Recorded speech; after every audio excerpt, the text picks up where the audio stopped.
Hi friends, welcome back to my channel Teaching Foxy. In our previous videos, we've discussed about travel guidelines and some information for beginners who want to travel, people who are traveling for the first time. In this video, we're going to talk about arrivals, the arrival process. Before we go forward, I request you all to subscribe our channel, press the bell icon to encourage us in posting such videos in the future. So here we go. Let's discuss about arrivals.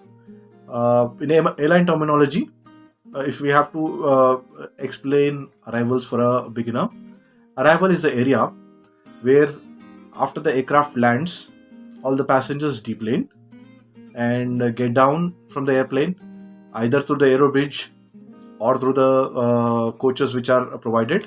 They come down and they collect their luggage and leave. So the basic functionality is the same for arrivals, but the process slightly varies when you're coming on a domestic flight or an international flight. We will first cover the domestic arrival.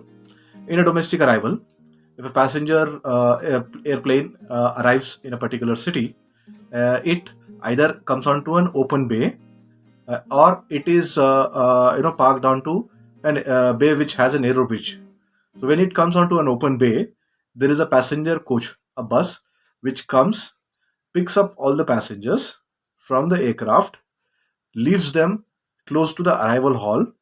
From there, they will walk down to the arrival hall, collect their baggage from the conveyor belt, leave the arrival hall, and take their vehicle and just leave to their home. In the second scenario for a domestic, if the aircraft is at a bay which has an aero bridge, after the aero bridge is aligned, all passengers deplane from the aircraft through the aero bridge. They walk down all the way till the arrival hall, and from the arrival hall again they collect their luggage and they leave. This is the normal scenario for a domestic arrival. For an international arrival, the process is much different. For an international flight, when it is coming from an international destination, after arrival, the aircraft is cleared by the local authorities. The doors are opened.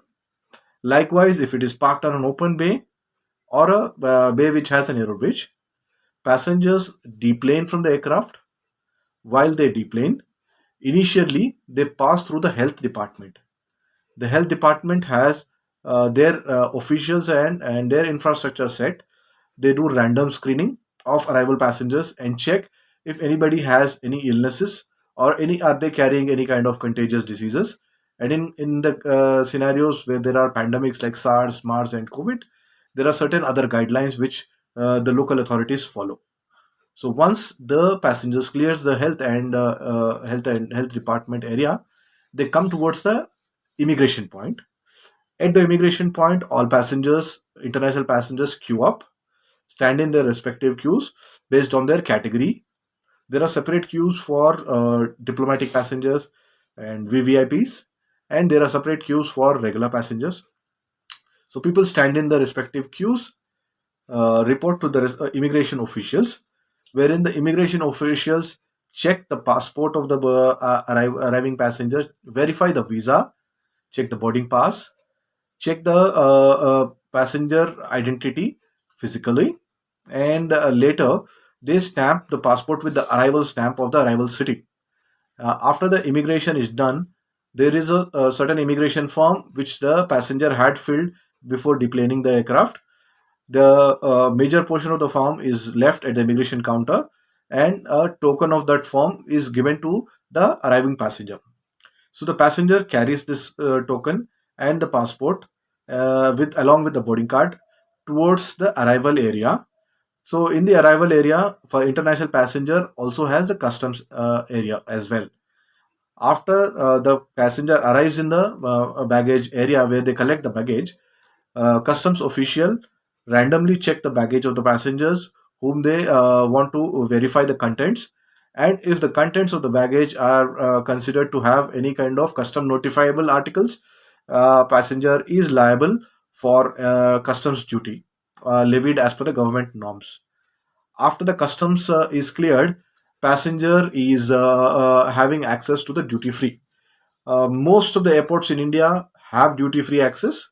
So duty free area is where the articles are sold at a rate without taxes. So you will have all imported chocolates, gifts, and liquor, all this at a very reasonable price. So one of the most popular and favorite areas for international arriving passengers is duty free area. From where the passenger pass through, they will leave the arrival hall and depart back to their home. This is the basic gist about what happens for an arriving passenger on a domestic and international flight. Though the processes look similar, but they are not the same. The international arriving passengers have a certain guidelines which they have to follow, and that's how the entire process is done. Thank you for watching the video.